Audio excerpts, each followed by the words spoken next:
When you look at a cast of women of color, it's so easy to label it as just this monolithic group that are a political groupthink or a personal groupthink.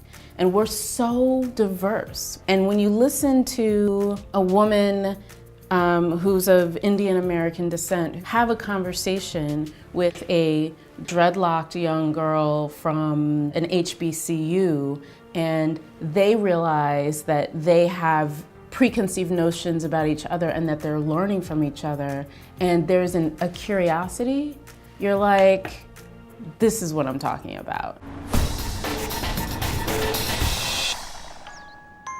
Okay. Oh, so maybe like do the purple stickers for like where we're starting, where we're going? Okay. The Party Girls have been given the opportunity to choose our next stop from a number of socially significant locations. I would like to go to Charleston, South Carolina. There's the recent debate with the Confederate flag and also the shooting at Mother Emanuel Church. I want to go down to Pulse. I think that would be so interesting. And very relevant right now. I really do care about LGBT issues. People are still facing prejudice and judgment. There's also a Muslim shooter, so we could talk about Islamophobia and gun violence. They will ultimately have to consider the platform they've been given as a group and what is collectively important to them on a personal level. I think it's important to talk about Jacksonville because like that would be such a personal experience if we were able to go there and meet the parents of this teenager who was shot. That's my number one too. I mean, it's such a huge opportunity. Yeah. Oh man, And it's so intimate. It really is. I think it's really valuable. They have made their decision due in large part to recent events and a recent encounter. You see that? Whoa. The big yellow billboard. Oh my God, that's absolutely ridiculous. I think it's disgusting. Yeah, I think it's heartless. They didn't put any like real thought into it. They just like, let's just use No, they this. put thought into it. They did. What I would want it to mean is that Black people should arm themselves to protect themselves. But no, that's not what it meant, and I knew that's not what it meant. I was just so disgusted. It's unfortunate that people are making like a joke out of the Black Lives Matter movement and use that as a way to make fun of people who really just only want Black people to be seen as human. I do think it's like an offensive side. And It is discrediting Black Lives Matter. Yes, it does. Yeah, And that's what I'm saying. using that to say that access to guns is more important. People think there's like this always imminent threat, and that if that one time happens. Yeah, exactly. A lot of people also use guns to defend their religion. They say like without the Second Amendment, you can't defend the First.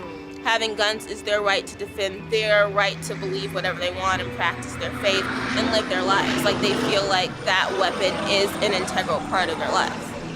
Regardless, it's tasteless.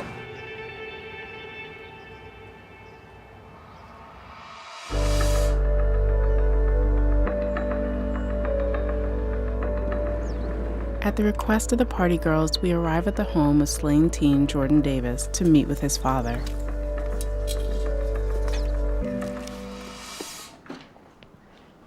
I remember a month, I think, before his death, and he was crying.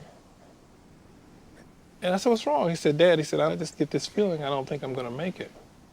You know, he had been looking at what happened with Trayvon Martin and police shootings, and I said, no, you're going to be all right. Then we were having Thanksgiving dinner here, and for the first time he volunteered to say the prayer. And I thought he would say something funny, you know, kids do, but when he started praying for people and being serious about his prayer and everything and talking to God. And then the next day was Black Friday, 2012. Out of nowhere, this guy drives up next to the car's blasting their music, you know, like teenagers do. And the guy says, you know, turn your music down. And he, you know, hollers at the kids, and the kids are like, well, you know, we don't have to turn our music down. Who are you? So because the kids didn't obey him, he decided that he was gonna go in his glove compartment, pull out his gun, and he started shooting into the car. Shot 3 bullets that killed Jordan. As the car backed away and tried to get away from him, he continued to shoot at the car, trying to kill all of the 4 kids that were in the car. I never forget seeing my son with his eyes closed. Something that sticks with you.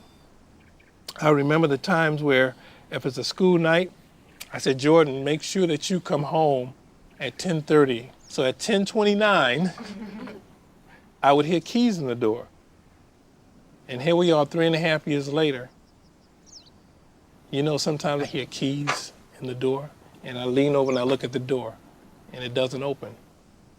So these people that you hear about that are shooting people, even the police that are shooting people, they're not valuing life. You don't have to shoot and kill people. You want to shoot and kill people. Most of the time, the person that was shot and killed was what? Unarmed, right? Yeah, I remember Renisha McBride in Detroit. It's not just men, it's women too, you know?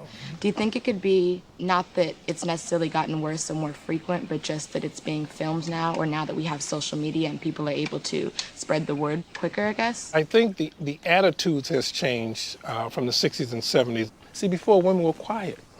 Women are protesting now. They're leading protests. The Constitution says African-American slaves were 3/5 of a human being.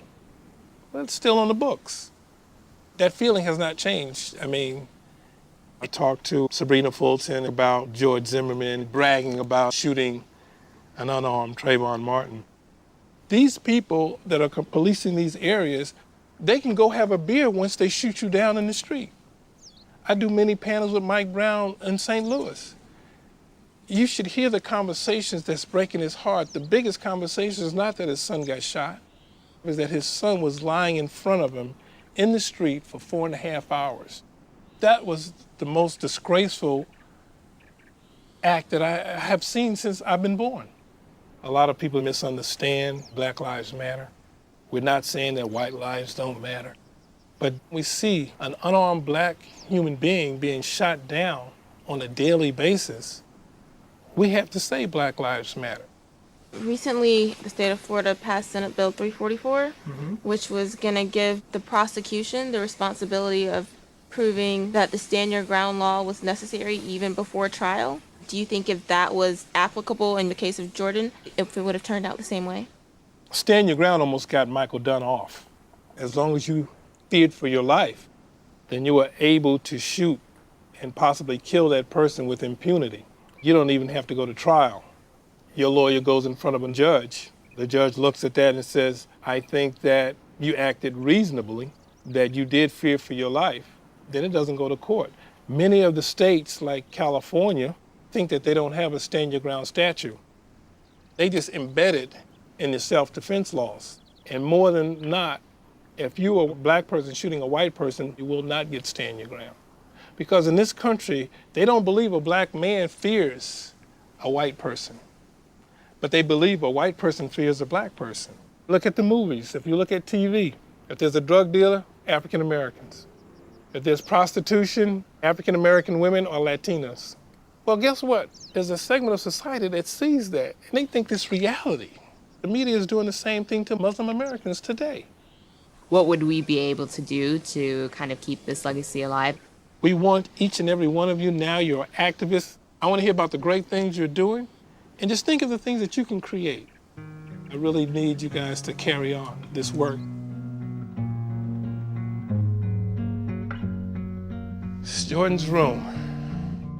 I've always seen importance in the Black Lives Matter movement, but I think that sharing such a direct experience with Mr. Davis helped me realize that this movement affects me every day, affects my dad and brother every day, and my future sons.